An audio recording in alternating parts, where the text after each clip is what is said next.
자, 봅시다.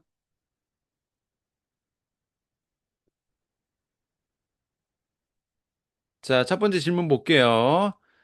자, 40대 운동에 관심이 많은 아기 엄마입니다. 자, 질문하고 할 수 있다고 하니 지인이 부탁해서 대신 질문드립니다. 봅시다. 무릎이 평소에 좋지 않아 나름 동네에서 재활로 유명한 곳에서 PT를 받고 있는 중입니다. 물론 사전에 무릎 통증이 있다는 사실을 운동 전에 말씀을 드렸습니다. 평소에 무릎 굽힘이 트라우마가 있는 상태에서 PT 쌤이 무릎을 굽히지 않아 통증이 생기는 거라고 거의 쪼그려 앉듯이 하는 동작을 시켰습니다. 와, 이랍니다.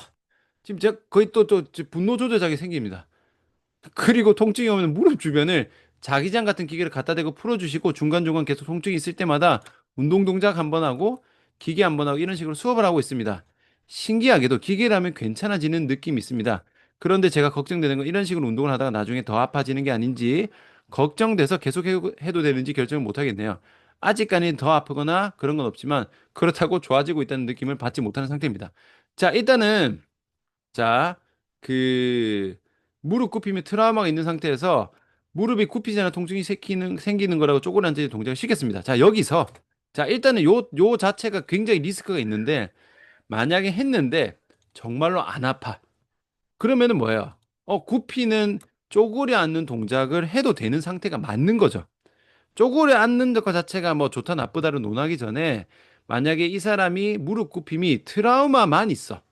사실은 무릎 굽힘 자체는 문제가 없는데 트라우마만 있는 경우라면 이렇게 강제로 했을 때 안 불편하겠죠. 그러면은 뭐 해도 되는 거지만 반대로 무릎 굽힘이 정말로 트라우마의 그 정신적 문제가 아니라 무릎 자체에 대한 문제가 있는 경우는 쪼그려 앉으면 무릎이 엄청 아프겠죠. 그러면 시키면 안 됩니다.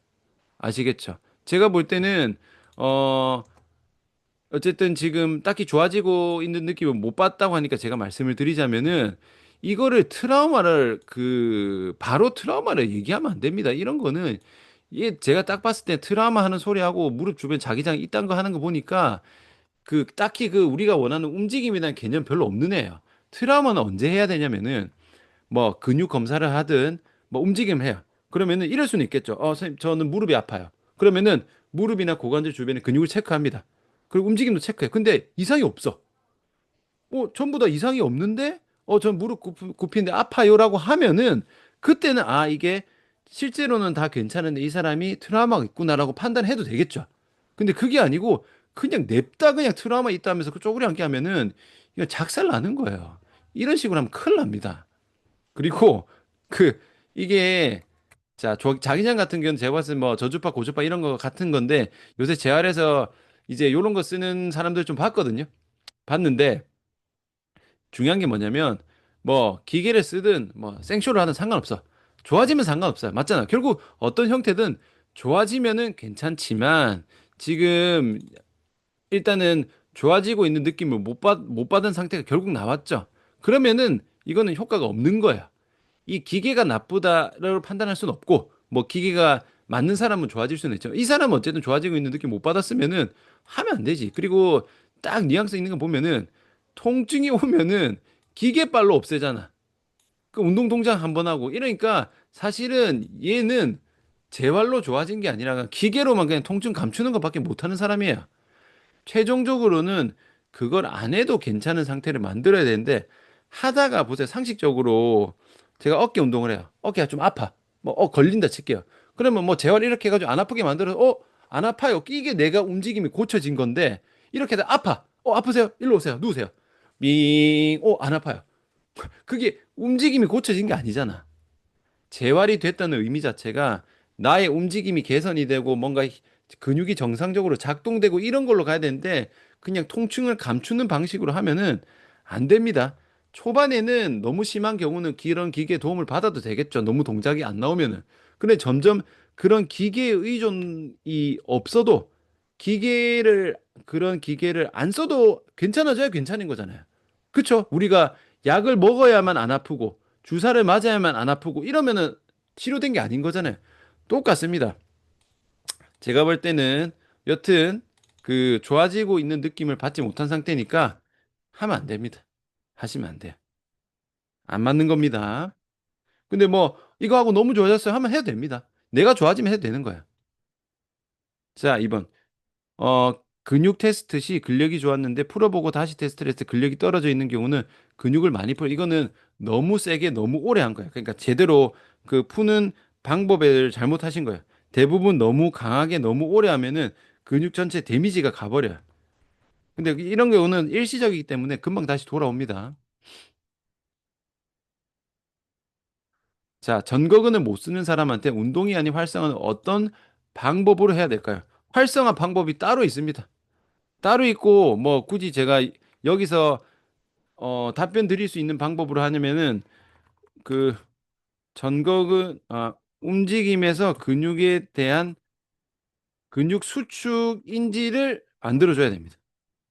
그냥 저항을 주는 게 아니고 모르겠으면은 제가 올린 케이스 같은 거 보세요.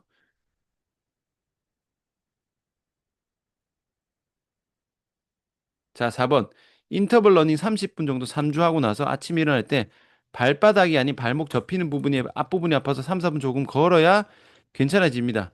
요족이 있어서 뒤꿈치가 살짝 밖으로 휘어 있습니다. 자, 요족 제가 제 유튜브 케이스에 요족 치면 나옵니다. 한번 보세요. 설명 일단 드리면은 패턴이 이렇게 됩니다. 요족의 패턴이 어떻게 되냐면 자, 제가 발이에요. 자, 발이 보통 이렇게 돼 있죠. 근데 요족인 분들이 기전을 제가 설명드릴게요. 먼저 뭐부터 일어나냐면은 요족 이 발목이 밑으로 쭉 처집니다. 밑으로 축 처져요. 쭉 내려갑니다. 그 상태에서 발목을 이렇게 드는 거를 잘 못하겠죠. 처졌으니까. 그러니까 발목을 못 드는 분들이 어디를 많이 드냐면 발가락을 이렇게 들어요. 발가락을 이렇게 들려 있어요. 그러면 발가락을 드니까 어떻게 되냐면 발바닥 근막이 팽팽해집니다. 이렇게 팽팽히 당기게 되면서 팽팽해지니까 아치가 과하게 생겨요. 그래서 발등이 이렇게 볼록 솟아오릅니다. 그래서 요족이 되는 거야. 그러니까 발목이 고장난 사람입니다. 발목이 고장나니까 지금 인터벌 같은 거 하니까 이제 작살이 나는 거야. 발목 접히는 부분이 뭐야? 자, 요렇게 있으면 여기잖아. 지금 요렇게 꺾여 있는 사람이 보세요. 발목이 요렇게 있는데 달리려면 조금 들어야 되죠. 정상 사람이면 요까지 든다고 했을 때 요까지만 가면 되는데 이 요족인 분들을 발목이 밑으로 축 처진 분들은 이까지 당겨 올려야 돼요. 그러니까 정경골근은 굉장히 과하게 써야 되는데 정경골을 못 씁니다. 그러니까 발목 관절만 과하게 꺾어요. 그러니까 달리면서 발목 관절을 꽉꽉 꺾으면서 가는 거야. 그러니까 이제 아예 고장 나버리는 거야. 이런 분은 걷기부터 다 고쳐야 됩니다. 그러니까 이거를 걸을 때 우리 달릴 때 걸으면 요 정도 든다면 달리려면 더 들어야 되죠. 근데 근육을 써서 이렇게 가는 게 아니라 발목만 그냥 헐렁헐렁합니다. 이런 분들은 발목 위아래 움직이면은 전경골근하고 종아리 수축 못해요. 헐렁헐렁합니다. 헐렁헐렁헐렁하니까 뛸 때는 어떻게 해요? 이 들어서 어쨌든 체중이 실리잖아요. 체중 부하가 마치 그거예요. 이렇게 해서 손목 안 좋은 사람 꺾어서 땅 짚으면 아프다죠. 그것처럼 계속 뛰는 거야. 그러니까 발목 앞쪽에 여기 부하가 엄청 실리는 거니까 손목 바닥 짚혀서 여기 아파요, 아파요 하는 거랑 같은 맥락입니다. 그래서 뭐 뛰는 건 당연히 못 하고요. 걷는 것도 안 됩니다. 걷는 것도 다 고쳐야 됩니다. 제가 그거는 요조 케이스에 올려놨으니까 케이스를 좀 참고하시면 됩니다. 왜냐하면은 고장난 데가 워낙 많기 때문에 그 전체적인 큰 그림을 그려야 이해가 됩니다. 한두 개 고쳐갖고 될 수준은 아니에요. 자, 요가 10년 필라테스 주 2회 가끔 발레하고 있는 40대 중반 여성 회원입니다. 바로 느낌 오죠? 자, 필라테스 아니고 요가 발레 이런 거 많이 하면요. 고관절 다 빠져 있어요. 자, 일단 봅시다. 햄스트링 컨디션 좋고 평상시 다리 저림 전혀 없는데 가끔 오른쪽 정경골근이 쥐나는 것처럼 수축된 상태가 5분 정도 유지되고 반대쪽 두 번째 발가락도 마비된 듯한 느낌이 5분 정도 온다 풀린답니다. 병원에서 주사 맞으면 좋아진다에 맞았는데 나 지금 없죠. 이게 근육이 이제 될 리가 없지. 자, 일단은 지금 뭐가 빠졌냐면은 정경골근 쥐나는 거랑 마비된 느낌이 그게 일어나는 동작을 찾으셔야 돼요. 동작. 증상이 중요한 게 아니고 어떤 동작에서 그게 문제가 있는지를 알아야 어떤 게 고장났는지 유추를 할 수 있는 거야. 근데 일단 정경골근 과하게 수축된다는 것 자체가 발목 고장난 거야. 발목이 고장났고 정경호근을 과하게 쓴다는 것 자체가 그 고관절을 잘 못 쓰는 거예요. 일단 보상작용이 발목 쪽으로 다 쏠렸어요. 이런 분은 서 있을 때 무게 중심 자체를 잘 못 받습니다. 무게 중심이 앞쪽으로 많이 쏠려 있는 경우가 많고요. 두 번째 발가락 마비된 것 자체는 신경 문제이기 때문에 어쨌든 허리 골반이나 그 고관절에서 맛이 간 거야. 그러니까 고관절이 다 맛이 갔습니다. 요가나 그 발레 같은 경우는요. 우리가 가동성, 안정성 두 개를 구분을 했을 때 힘쓰는 동작이라기보다는 유연성을 요구하는 동작이 많죠. 갈수록 유연성을 요구하는 동작이 늘어나기 때문에 요가에 대한 경력이 쌓이면 쌓일수록 유연성이 점점점 좋아집니다. 당연하죠. 근데 중요한 건 뭐다? 유연성이 그렇게 좋아진 만큼 관절이 유연해진 만큼 안정성이 그만큼 올라가야 되는데 그만큼 올라가는 안정성 동작이 없어요. 왜냐하면 애초에 안정성을 잡는 목적이 없거든, 요가 자체가. 뭐 조금 있어야 하겠지만 그게 상대적으로 봤을 때는 없는 수준입니다. 그래서 고관절이 엄청 불안정합니다. 그래서 이제 유연성이 늘어난 만큼 안정성도 같이 잡아 나가면 되는데 그런 거 없이 유연성만 계속 늘려 나가면은 점점 불안해져요. 그러면은 한발석이나 이런 동작 했을 때 고관절 못 버팁니다. 그러면은 한발석이 하면은 발 주변 근육만 엄청 써요.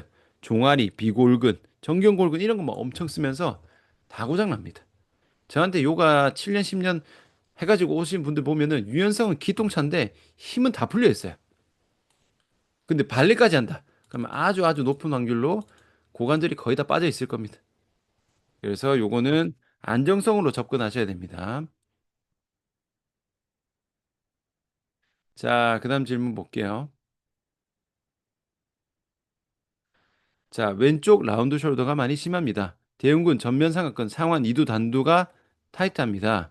견갑 후인을 시키면은 능형근과 중부 승모근을 사용하지 못하고 상부 승모근과 광배근을 사용해서 후인을 시킵니다. 견갑도 다 고장났죠? 능형근과 중부 승모근을 사용시키기 위해 능형근과 중부 승모근 활성화, 흉추 가동성 운동을 시키면은 왼쪽 후면근 삼각근이 과하게 발달되어 있고 사용이 과하게 얘기하는데 어떻게 될지 모르겠습니다. 자, 일단은 선생님이 잘못하신 게 뭐냐면요. 이것도 똑같아요. 이거를 쌤이 이거는 그걸 못한 거예요. 솔직히 말씀드릴게요. 능형근과 중부순몽을 사용시키려면은 견갑에 대한 후인을 하는데 능형근과 중부순몽 활성화를 하는데 후면상각을 과하게 사용된다고 하는 것 자체가 선생님이 능형근과 중부순몽 활성화를 못 시킨 거예요. 능형근과 중부순몽은 활성화해도 안 됩니다가 아니고 애초에 활성화를 못 시키니까 후면삼각으로 센 거야. 활성화됐다는 말은 뭐예요? 제가 아까 말씀드렸죠. 정확한 수축 인지가 된다는 것까지 가야 됩니다. 그러니까 안 되는 거야. 그리고 라운드 숄더가 많이 심한 상태가 흉추가 죽은 거야. 흉추가 죽었어. 그럼 견갑이 이렇게 올라가죠. 이제 이런 거 이렇게 이미 이렇게 가니까 상부 승모근 쓰고 다 이렇게가 되고 견갑도 앞으로 다 빠져 있으니까 애초에 쓸 수가 없어요. 이렇게 카메라가 좀 더 내려가면 좋을 텐데. 잠시만요. 이렇게 돼 있는데 어깨 팔 뒤로 넘기면은 후면 삼각으로 다 셉니다. 흉추를 신전시켜야 됩니다. 흉추를 신전시켜서 완전히 잡아놓고 그 다음에 견갑에 대한 후인을 잡아줘야 되는 거야. 지금 쌤이 흉추 신전 안 했잖아. 흉추 가동성 운동하고 흉추 신전은 다른 겁니다. 가동성이랑 안정성을 구분하셔야 됩니다. 가동성은 그냥 가는 거고요. 안정성은 힘을 쓰는 거는 그쪽에 대한 수축 인지가 되는 겁니다. 그러니까 어쨌든 순서를 말씀드리자면은 흉추 신전을 시키고 견갑 후인을 시키는 거야. 이렇게 되면은 애초에 이게 된다는 것 자체가 후면 삼각근이 안 쓰인다는 거야. 아시겠죠? 그러니까 이렇게 말하면 안 돼요. 견갑 후인 시켰는데 후면 삼각근이 쓰인대요. 이게 아니고 견갑 후인을 못 시켜서 후면 삼각근으로 센 거예요, 애초에. 쌤이 그거를 아예 활성화를 못 시킨 거야. 그래서 흉추 신전을 먼저 만드십시오. 흉추 신전을 완전히 만들어 놓고 넘어가셔야 됩니다. 자, 자, 마지막 질문 하겠습니다. 자, 보세요. 5년차 트레이너입니다. 자, 감사히 말씀드리고 질문 시작하겠습니다. 회원님 중 한 분이 어느 날 PT 수업을 하고 다음날 무릎에 통증을 느끼셨다고 연락이 왔는데 수업 때 하체를 했나라고 생각해서 수업 일지를 봤는데 상체를 했어요. 그 중에서 무릎을 쓰는 운동은 데드리프트밖에 없습니다. 그 다음날 몸 상태를 체크하기 위해 테스트를 했습니다. 그런데 데드리프트를 하는데 무게 중심이 뒤에 있으면 무릎에 통증이 있고 무게 중심을 앞으로 보낸 통증이 사라졌습니다. 데드리프트는 스쿼트보다 무릎 관절을 많이 사용하지 않는데 데드리프트만으로 무릎에 통증이 올 수도 있는 걸까요? 오히려 하체 운동을 했을 때는 무릎에 통증이 없다고 하셨습니다. 이러면서 처음 겪는 피드백이라 질문 드립니다. 데드리프트는 무게 중심이 뒤에 있으면 안 돼요, 선생님. 처음 겪는 피드백 하면 안 됩니다. 데드리프트는 뒤에 있으면 안 돼요, 애초에. 그건 데드리프트가 아니에요.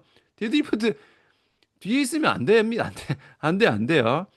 무게 중심은 앞으로, 그러니까 완전 앞으로가 아니라 이제 발등 흔히 말하는 미드풋으로 보내야 됩니다. 미드풋. 미드풋이라고 하죠. 딱 발등 위치로 걸어야 되고 무게 중심이 뒤에 있으면요. 무릎 자체가 많이 나가서 뭔가 무릎에 하중이 실려서 무릎이 아픈 그런 느낌이라기보다는 어쨌든 하체에 대한 정렬이 잘 안 되는 상태에서는 무게 중심이 뒤로 빠지면은 정렬이 깨지죠. 정렬이 깨진 상태에서 뭐 무릎 뒤가 불편할 수도 있고 햄스트링이 과하게 당길 수도 있고 허리가 아플 수도 있고 그거는 사람마다 반응은 달라요. 왜? 어쨌든 보상작용 그러니까 정확한 중심 무게 중심에서 동작을 안 했기 때문에 무게 중심이 너무 앞으로 가든 너무 뒤로 가든 샌다는 말은 원래 힘이 들어가야 할 그 힘 무게가 다른 쪽으로 새는 거겠죠. 그럼 샜을 때 그 보상작용의 위치는 사람마다 다 달라요. 무슨 말인지 알겠죠? 뒤로 갔을 때 허리가 아프다 하시는 분들도 있고요. 뭐 햄스트링이 아프다 하시는 분들도 있고 고관절이 아프다 하시는 분들도 있고 무릎이 아프다 하시는 분들도 있어요. 그거는 사람마다 반응이 다르기 때문에 그거를 분석할 필요가 없어요. 왜? 어차피 틀린 자세잖아. 제대로 된 자세에서 그게 잘 되는지만 보면 되지 틀린 자세를 가지고 분석을 할 이유가 전혀 없어요. 이미 자세가 개판인 건데. 맞잖아요. 그래서 그거는 어쨌든 틀린 자세입니다. 틀린 자세니까 바른 자세였을 때 안 아프게 되면은 그냥 바른 자세로 가면 되는 거예요. 그렇기 때문에 데드리프트 그러니까 선생님 질문하신 게 데드리프트만으로 무릎에 통증이 있을 수 있나요? 그게 아니고 데드리프트뿐만 아니라 모든 자세가 틀린 자세로 하면은 어디든 아플 수 있습니다. 그렇게 보셔야 됩니다. 그리고 여기서 연장해서 하나만 더 첨언을 하자면은 그 특히 재활, 운동 포함입니다. 분석 너무 많이 하시면 안 됩니다. 이게 무슨 말이냐면은 이런 거야. 만약에 어깨를 이렇게 올려. 그럼 어깨에 뭐 충돌이 있다 칠게요. 그러면은 견갑이 어떻게 견갑 상완 리듬이 견갑이 120도 올라가는 동안에 상완골은 60도 올라가서 2대1의 비율로 움직이면서 뭐 전극은 어쩌저쩌저쩌 막 분석은 기똥차게 뭐 이게 각도가 몇 개 모자라 가지고 뭐 모멘트함이 어쩌저쩌저쩌저쩌 해서 고장난 상태 분석은 막 주구장창 씨부리는데 그래서 어떻게 고칠 거야 하면 몰라. 분석만 합니다. 분석 잘한다고 잘하는 거 아닙니다. 당연하죠. 이거 잘 생각해야 됩니다. 그러니까 틀린 자세를 너무 분석을 많이 해버리면은 그냥 분석만 하고 끝납니다. 예를 들면은 제가 스쿼트 200kg 못 하거든요. 택도 없거든요. 근데 스쿼트 200kg를 하나는 분석은 할 수 있겠죠. 내려가면서 뭐 미드풋 걸어가지고 뭐 힘을 잡고 대퇴근에 힘을 잡은 다음에 골반 중립을 유지하면서 흉추를 세우고 어쩌고 저쩌고 해가지고 이론은 백나 떠들 수 있어요. 그래서 할 수 있냐고. 못 하잖아. 분석은 분석일 뿐입니다. 중요한 거는 그거를 고칠 줄 아느냐가 중요한 거야. 선생님들이 지금 분석하려고 온 거 아니잖아요. 어떻게든 좋아지게 만드는 게 중요한 거기 때문에 간혹 보면은 틀린 거 가지고 분석, 왜냐 해부학적으로 해석하면은 오만 때만 소리 다 할 수 있잖아요. 그런 게 중요한 게 아닙니다. 그거 잘한다고 재활 잘하는 거 아니고요. 스쿼트 자세를 내가 해부학적으로 잘 이해한다고 해서 내 스쿼트 중량이 오르는 게 아닙니다. 실전을 잘해야 됩니다. 자, 왜냐면 분석하는 사람은 따로 있죠. 예를 들면 손흥민 선수 축구하는데 손흥민 선수의 슈팅 자세를 제가 해부학적으로 엄청 분석을 한다 칠게요. 그럼 제가 손흥민 선수만큼 축구를 잘하겠어요? 아니죠. 그냥 분석은 분석일 뿐이지 그거를 실제로 잘하는 것은 완전 별개입니다. 그래서 왜 데드리프트 무릎 아프지 이게 아니고 바른 자세로 하면 그냥 끝입니다. 반응은 사람마다 다르기 때문에 어떻게 바른 자세를 효율적으로 빨리 만드느냐를 고민하는 거지 틀린 자세에 대해서 틀린 자세를 알고는 있어야 되지만 왜 틀렸는지는 알아야 되지만 그거에 대해서 굳이 해부학적으로 뇌피셜 굴려가면서 분석을 할 필요는 없다. 이렇게 보시면 됩니다.